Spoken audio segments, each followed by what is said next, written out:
नमस्कार। आप सभी धर्म प्रेमी बंधुओं का आपके अपने चैनल मोडेश्वरी कृपा में स्वागत है। इस चैनल पर आपको पूजा पाठ संबंधी जानकारी प्रदान की जाएगी। सभी से सविनय निवेदन है, चैनल को सब्सक्राइब करें, शेयर अवश्य करें। वीडियो पसंद आने पर लाइक भी करें। आप कोई सलाह देना चाहते हैं अथवा आप कुछ जानना चाहते हैं तो आप कमेंट बॉक्स में कमेंट जरूर करें। जय मोडेश्वरी, बोल बम। जय माता दी। काफ़ी लोगों के मन में सवाल होता है कि बिना गुरु के क्या कोई सिद्धि प्राप्त हो सकती है। देखिए, होता ये है कि गुरु मिलना आसान काम नहीं है। सद्गुरु सभी को मिल जाए, समय पे मिल जाए, एक उचित समय पर मिल जाए, ये आवश्यक नहीं है। ऐसे में व्यक्ति के पास गुरु नहीं होता, लेकिन उसकी इच्छा होती है कि उसके पास कोई सिद्धि हो, कोई मंत्र सिद्ध कर ले या कोई ऐसी अवस्था को वो प्राप्त कर ले जिसमें वो अपने आप को संतुष्ट कर सके कि उसे देवता की कृपा प्राप्त है। कई साधक ऐसे हैं जो वर्षों से मंत्र को जागृत करने के लिए लगे हुए होते हैं। उन्हें कब कौन सा मंत्र सिद्ध करना है, कौन सा नहीं करना है, या वो किसी विशेष सिद्धि को प्राप्त करना चाहते हैं तो वे कब करें, कैसे करें और किस मंत्र के द्वारा करें। क्या उसे वैदिक मंत्र की ओर जाना चाहिए, क्या उसे तांत्रोक्त मंत्र की ओर जाना चाहिए, अथवा उसे शावर मंत्रों की ओर जाना चाहिए। वो कहाँ से उन मंत्रों को ले, क्या पुस्तकों से लेकर के पढ़े अथवा YouTube चैनल पर जो वीडियो में मंत्र बताए जाते हैं क्या उन मंत्रों से करें, या फिर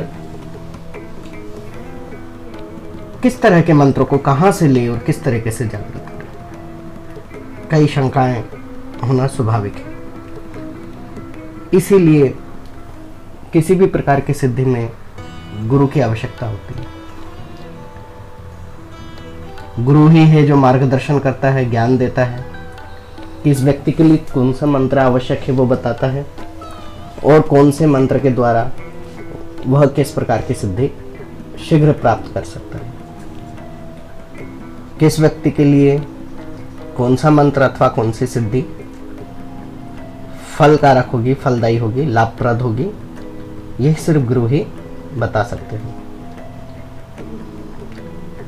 किन मंत्रों को जागरण करने में, किन मंत्रों की सिद्धि में किन देवताओं का समावेश होता है, वे किस प्रकार के हैं, किस प्रवृत्ति के हैं, एवं उनके मंत्र अनुष्ठान आदि के समय पर किस प्रकार के अनुभव हो सकते हैं, यह गुरु को अनुभव होते हैं। वे उसी के अनुसार शिष्य को यह सब जानकारियाँ देते हैं। तो इसीलिए यह पूछा जाना कि बिना गुरु की सिद्धि प्राप्त होती है, तो यह तो उसी प्रकार से हुआ जैसे किसी के हाथ में हवाई जहाज पकड़ा दिया जाए और उस जहाज में वो बैठ करके YouTube से या पुस्तक से देख करके उसको स्टार्ट तो कर ले, लेकिन जब ऊपर हिचकोले खा रहा है या कोई अलग परेशानी आ रही है, तब उसको वापस से लैंडिंग करने में या नीचे उतारने में उसको पसीने छूट जाएंगे।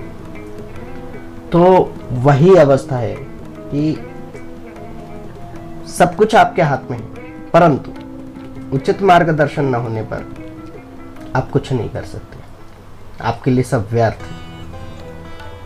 अच्छी परिस्थिति में सब कुछ अच्छा होता है, परंतु विशेष परिस्थितियों के लिए आपको गुरु ही तैयार करता है। इसीलिए बिना गुरु के सिद्धि प्राप्त तो होती है, परंतु वह आपको प्राप्त हुई अथवा नहीं हुई, हुई तो किस प्रकार हुई, और हुई तो उसका प्रयोग कैसे करना है, यह सब जानकारी आपके पास नहीं है। तब आप उन मंत्र, जाप, अनुष्ठान आदि का क्या करेंगे। आपके हाथ में सब कुछ होते हुए भी सब कुछ निरर्थक हो जाता है। इसीलिए गुरु का होना अति आवश्यक है। साधारणतः नाम मंत्र या बीज मंत्र जो हम जपते हैं उनके फल हमको मिलते हैं। कई अवस्था में अच्छे लोगों के द्वारा बताए गए मार्गदर्शन के अनुसार हम उन चीज़ों को करते हैं जो प्रचलित हैं, प्रचलन में हैं, स्वयं सिद्ध हैं और सात्विक रूप से हैं। वैदिक मंत्र हैं, वे बिना गुरु के भी किए जाते हैं, परंतु उसकी सिद्धि का फल हम स्वयं के लिए लेते हैं, जिसमें हम कोई क्रिया आदि नहीं करते, परंतु उसका फल हमको स्वतः ही प्राप्त होता रहता है। तो अब आप समझ गए होंगे कि हमें बिना गुरु के सिद्धि प्राप्त होना और गुरु के द्वारा सिद्धि प्राप्त होने में क्या फ़र्क होता है, और बिना गुरु के सिद्धि प्राप्त होती है अथवा नहीं होती है, ये भी समझ में आ गया होगा। तो आज के लिए इतना ही। फिर भी अगर कुछ रह गया है, कुछ कन्फ्यूज़न है, तो आप कमेंट करके दोबारा पूछ सकते हैं। जय माता दी, जय मोड़ेश्वरी, बोल बम।